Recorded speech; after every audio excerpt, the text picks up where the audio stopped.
South Africa's main opposition party, the Democratic Alliance, is taking the government to court over a new law that sets racial and gender targets for companies with more than 50 employees. Now, the ruling ANC defends the law, saying that it is a necessary step to fix deep-rooted inequalities that still exist from apartheid. Now, even today, white South Africans hold a large share of top private sector jobs, despite being a small part of the population. Can a law designed to fix the past still feel free to everyone today? That is a big question. Now, on this conversation today, I'm joined by Ghaleb Cachalia, former Shadow Minister, Public Enterprises in Johannesburg, South Africa, and also Hendrick Makaneta, education activist in Centurion, South Africa. Thank you so much, gentlemen, for joining us on the conversation. Thank you. Thank you very much. So let's come to you, Mr. Ghaleb, first of all. Now, the Act mandates companies with more than 50 employees to meet specific diversity targets or even risk penalties. It also empowers the Labour ministers to set sector-specific representation goals. Now, do you think that this centralized approach could lead to an overreach or even an abuse of this authority? Look, I think there are dangers on all sides. I think the legislation is poorly crafted on the one hand, and on the other hand, you have grandstanding by a party, the Democratic Alliance,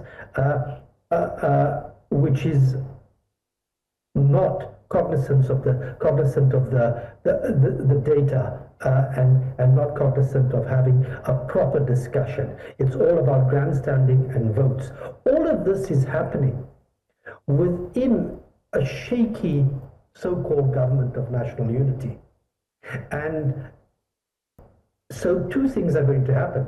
One is that the government of national unity is going to break, or we're going to have to engender proper discussions around these issues.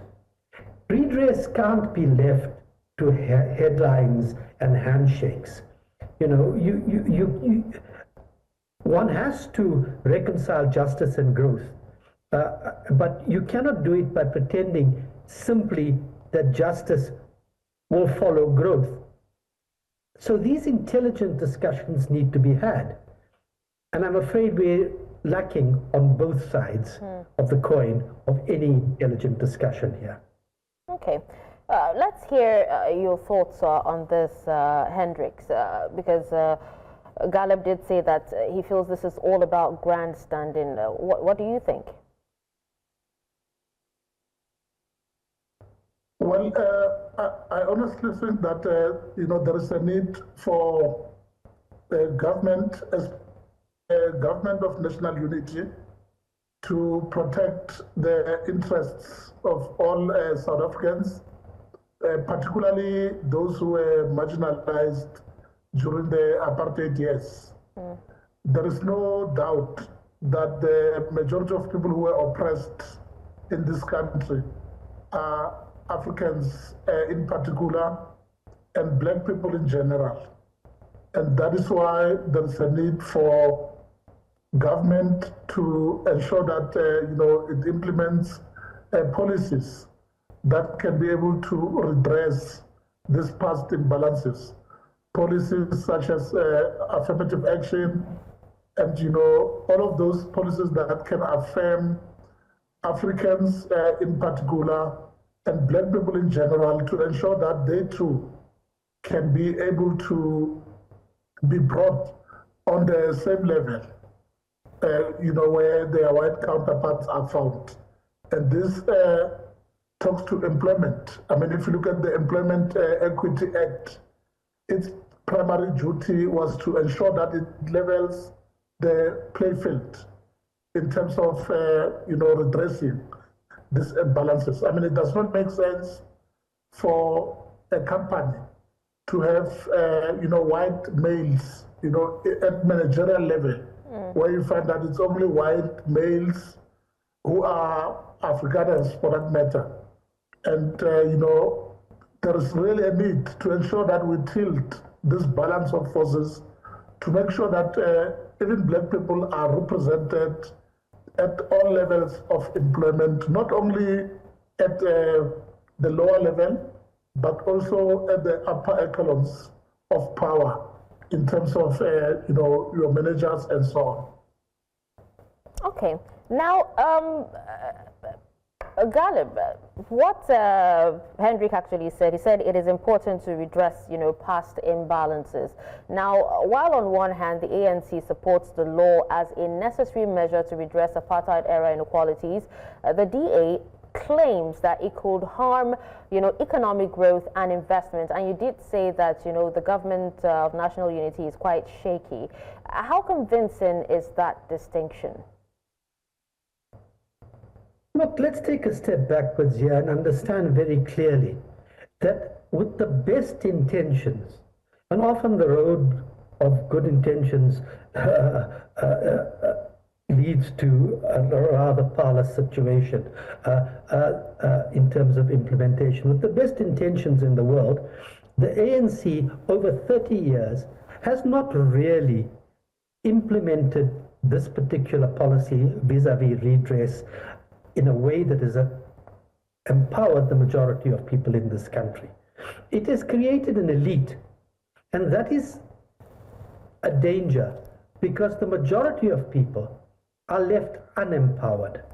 And no matter the mouthing of broad-based empowerment and so on, it has failed in the broad-based area. Now, yes, we do need better policy. But we do not just need more policy. The ANC's version of this now, the new version, is flawed and poorly executed. And the DA's court challenge is self-serving and economically naive. To trumpet on about how you need to power this just in terms of economic growth and be race blind and so on is remarkably stupid, if I may say so.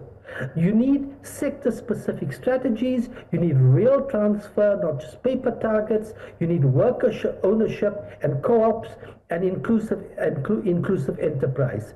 You need to address the questions very clearly of what kind of jobs would be created, who owns what, who leads, who decides. These are very important issues.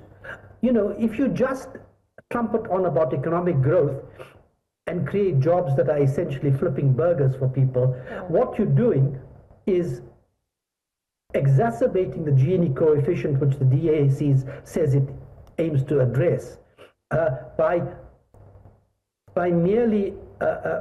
doing this. And what you have then is an exacerbation of that Gini coefficient with inequality growing between the burger flippers and the burger owners. That has to change. But at the same time, the ANC needs to address this intelligently. But in politics, sadly, nobody accepts that they have been the architects of failure. Nobody stands up and says, mea culpa, let's sit down in this new house we've created, this house of GNU, Government of National Unity. Let us see how we can address this in a data-driven fashion and come up with serious alternatives. It's all about winning votes. The DA has got its eyes on the local elections coming up in the next year. The ANC has got its eyes on the following election, national election, because it knows it's going to get its backside kicked in the local elections, and it's all about votes. And in the interim, in the interregnum, policy fails, grandstanding continues, voters are fed pie in the sky, and unfortunately they only get it when they die. Now, you talked about, deepening inequality. So are you saying that you share the same concern that, this particular policy could deepen racial divisions rather than, heal what has happened, years ago? Well, no. What I'm saying is that the DA's criticism, saying that all we need is a racially blind policy and what we need to do is ensure that we have more jobs with, is something which doesn't address the issue properly. Yes, the ANC has failed over a long time, but if you're just punting more jobs without understanding what kind of jobs, how dignity is actually being impacted, and where it's going to be impacted, and how it's going to be impacted, and how those jobs are going to be apportioned, and how transformation in terms of empowering black people who, yes, still are not in the upper echelons of management. We need to address that. We need to address that very properly. We cannot just do it by creating more public sector jobs and pushing money into poorly delivering public sector jobs. We have to address this in a much more cogent fashion. And the ANC is not doing it, and the DA is chanting a mantra which frankly is not particularly cogent. All right. Now, Hendrick, let's hear your thoughts on what Ghaleb has actually said, because I remember earlier you did say that, you know, we have to make sure that black people are represented and try to find a balance. Well, I want to partly agree with my learned colleague. Indeed, if you check the track record of the ANC-led government from 1994, you'll recall that, you know, transformation process in South Africa has been a highly contested terrain of struggle. You know, ever since, you know, policies were developed that were meant to redress the imbalances of the past. Of course, you know, I can safely say that in many ways, many sectors have been transformed. You know, although, of course, there are others which remain untransformed, particularly the economic sector. But these policies that have been implemented by government over a period of 30 years, to a large extent, yes, if you look at the economically, you know, they've benefited mainly a few. You know, a few black billionaires have been created as a result of the transformation process that was undertaken by the ANC-led government in the past 30 years. But of course, if you look at the job market generally, I think I can safely say that there has been some significant changes. You know, if you come to education as well, if you look at universities such as your former Afrikaans universities, such as the University of Pretoria, Stellenbosch University, the Potchefstroom University, which used to be Afrikaans only and, you know, belonging to whites. Today, we can see that because of these policies that were implemented by the government, today there are many black students in those campuses, but also there are many black workers, the professors. There are many black professors today compared to 1994 when we started. And I can simply say that it is due to these good policies, some of these BEE policies or this affirmative action policies such as employment equity, which has made it possible for many Africans and black people in general to occupy centers of power. Yes, a lot can still be achieved, and I think that what the DA is doing now seeks to reverse, you know, the gains that have been registered by the democratic state, you know, as it emerged, you know, in April 1994.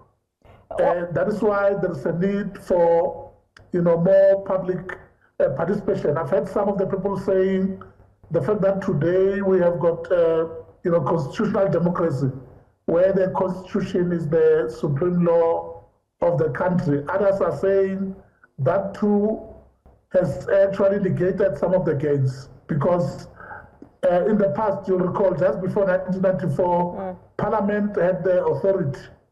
We have something called parliamentary sovereignty, where Parliament had the last say, you know, in terms of making laws.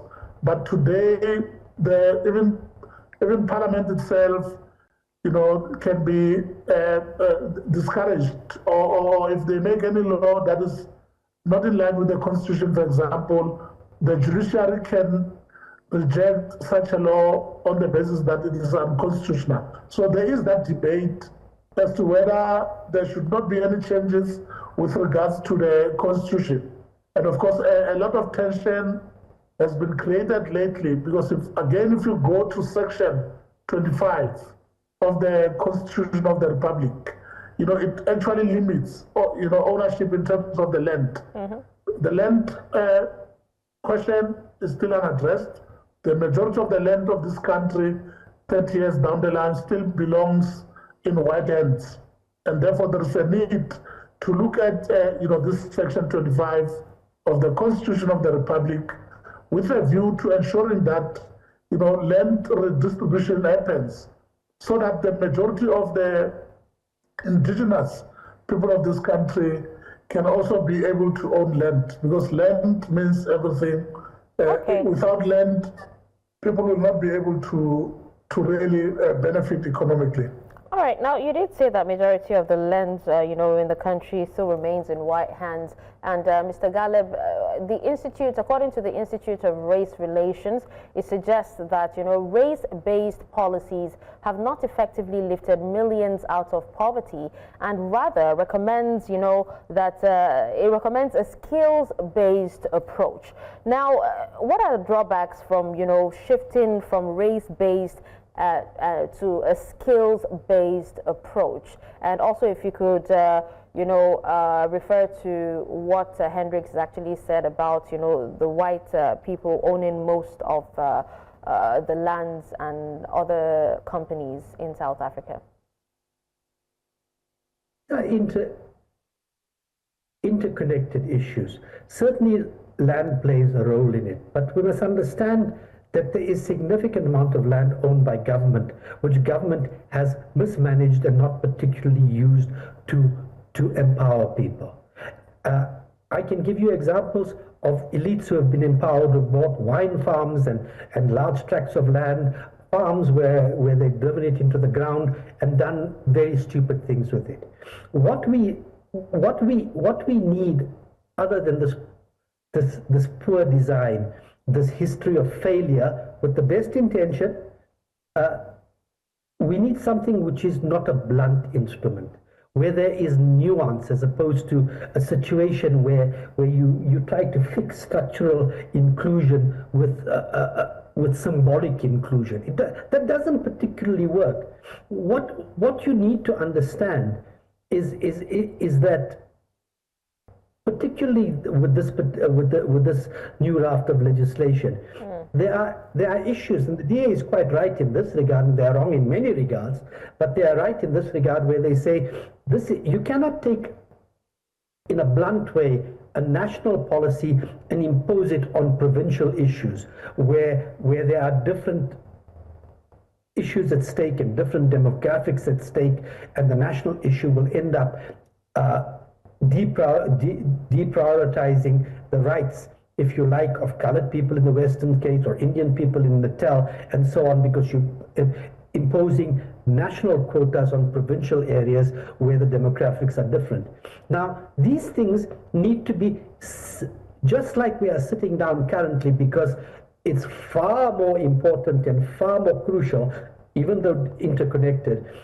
We are being forced to sit down on the issue of the budget, because if there's no money being allocated and there's no agreement over that, then there are great difficulties going forward. So there is a forcing of a sitting around the table to get to the correct solution, which is not grandstanding, which is not blunt instruments, which is not talking just simply in a crude way about economic growth and chanting particular mantras about that, where you actually look at the data and you chart a way forward.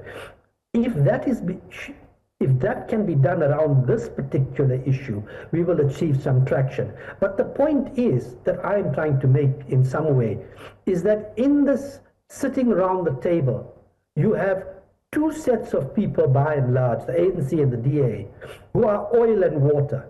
They are ideologically oceans apart, and they do not know how to sit down and deal with each other in a particular way which enhances intelligent data-driven discussion. They are, it's as if you've putting Bernie Sanders in front of Donald Trump. That's what we have here. Okay. You can't put them in the same house, which is what we're trying to do. All right. Well, sadly, this is actually where we have to wrap up the show due to time constraint. But thank you so much, Ghaleb Cachalia, former Shadow Minister, Public Enterprises, and also Hendrick Makaneta, education activist, for your time and for speaking to us on this.